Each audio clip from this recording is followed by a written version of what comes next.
आपको मुख्यमंत्री विष्णुदेव साय क्या कुछ कह रहे हैं वो सुनवाते हैं। सरस्वती माता की आज परीक्षा पे चर्चा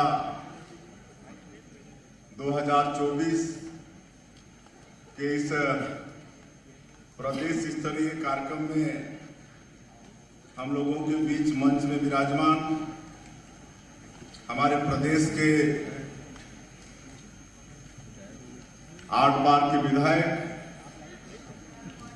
और स्कूल शिक्षा मंत्री आदरणीय श्री ब्रिज मोहन अग्रवाल जी, मंच में विराजमान हमारे विधायकगण श्री पुरंदर मिश्रा जी, अनुज शर्मा जी, गुरु खुशवंत साहेब जी, स्कूल शिक्षा विभाग के सचिव श्री प्रदेशी जी, स्कूल शिक्षा विभाग के सभी अधिकारीगण, राष्ट्र के निर्माता सभी शिक्षकवृंद और देश के भविष्य प्यारे स्कूली भाई और बहनों और मीडिया के मित्रों, आप सभी को स्कूल पे चर्चा इसकी बहुत बहुत बधाई, शुभकामनाएं।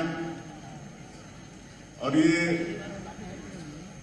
सौभाग्य है भारतवर्ष का और भारतवर्ष के हमारे स्कूल के विद्यार्थियों का परीक्षा नजदीक है।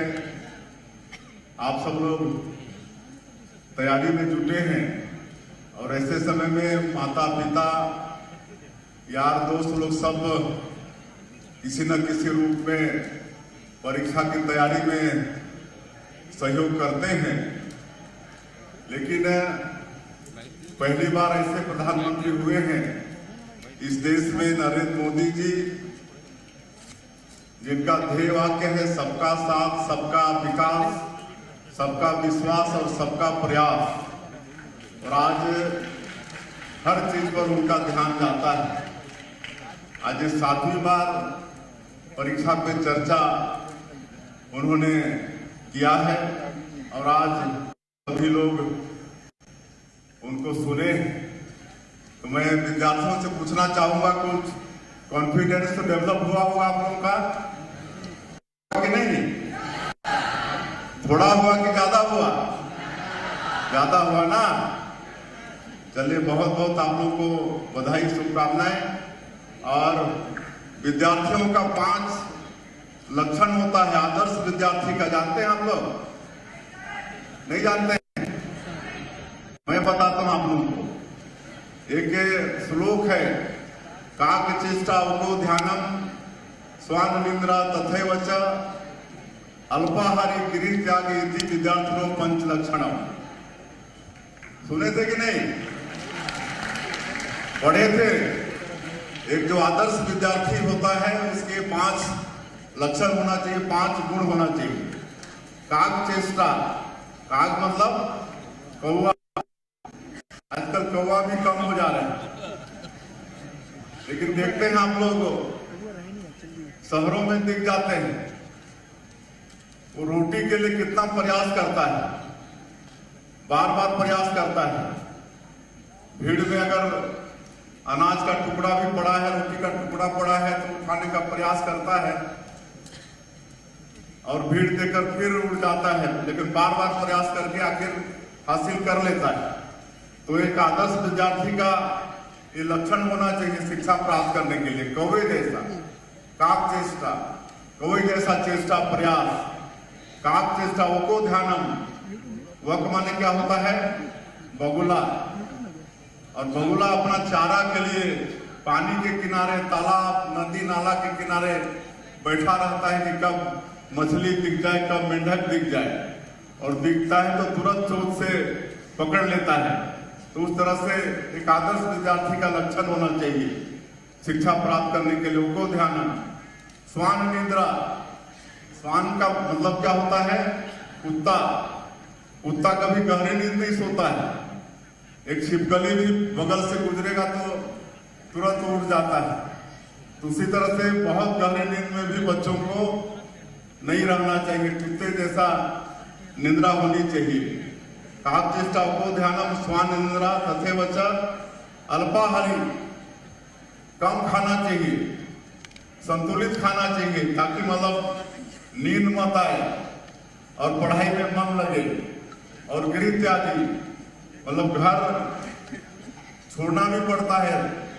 आजकल तो बड़े बड़े छोटे छोटे बच्चे भी एकदम सवेरे बस में दूर दूर स्कूल चले जाते हैं।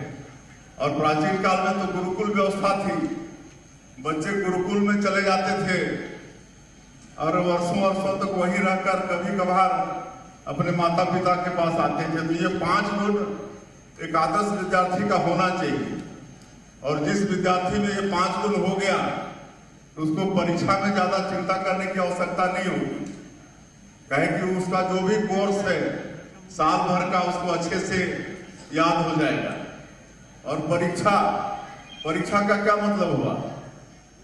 पर मतलब दूसरा इच्छा मतलब इच्छा मतलब परीक्षा दूसरे की इच्छा। अब साल भर कोर्स पढ़ते हैं हम लोग, लेकिन उसी में से कुछ सेलेक्ट होते हैं प्रश्न। लेकिन हमको लगता है कि परीक्षा जो होता है वो दूसरे की इच्छा के हमारे गुरुजन तैयार करते हैं, क्वेश्चन उनकी इच्छा से होता है, लेकिन कोर्स के अंदर ही रहता है। फिर भी कभी कभी भय तो होता ही है परीक्षा से। जब परीक्षा आता है तो भय होता है, पता नहीं कौन सा क्वेश्चन आएगा, तो ये सब होता है। तो यही सब भय नहीं रहे विद्यार्थी के पास, इसलिए हमारे प्रधानमंत्री जी ने 7वां बार ये स्कूल पे चर्चा किया है। तो आप सब लोग विस्तार से सुने हैं। मैं एक ही आग्रह करना चाहूंगा, आज इस वातावरण में हमको भी अपना बचपन याद आ गया, स्टूडेंट लाइफ आज याद आ गया। परीक्षा देते समय एक तो कॉन्फिडेंस के साथ सब प्रधानमंत्री जी बता चुके हैं, कोई टेंशन में नहीं तो कभी क्या होता है कि परीक्षा आता है तो पढ़ाई हम लोग रात दिन करते हैं, खाना पीना भूल जाते हैं, सोना भूल जाते हैं और सीधा पढ़ाई करते हैं। तो ये भी ठीक नहीं है, प्रधानमंत्री जी ने आप लोगों को बताया है। और जब परीक्षा हाल में जाते हैं तो एक सीमित समय है, क्वेश्चन पेपर या उत्तर पुस्तिका आपके पास आती है, उसमें से कई क्वेश्चन रहते हैं, उसमें से कुछ क्वेश्चन हल करने होते हैं। तो मेरा ये सलाह होगा कि आप लोगों को सरसरी निगाह से देखना चाहिए कौन कौन सा क्वेश्चन है और उसमें से कितना हल करना है। तो जिस क्वेश्चन का आप आसानी से समाधान कर सकते हैं, हल कर सकते हैं, ऐसे क्वेश्चन का सबसे पहले उसका आंसर लिखना चाहिए। और इस तरह से दूसरे नंबर में एक तरह से क्रम करना चाहिए। एक बार जैसे ही आपके पास उत्तर पुस्तिका आ जाता है तो जितने भी क्वेश्चन है उसको सरसरी दृष्टि से पढ़ लेना चाहिए। और अगर 10 में 5 करना है तो 5 जो सबसे अच्छा जिसको आप जानते हैं, जानकारी है, ऐसा सेलेक्ट करके 5 को वो लिखना चाहिए। तो निश्चित रूप से उससे आपके सही आंसर भी आएंगे और समय का भी आपका बचत होगा।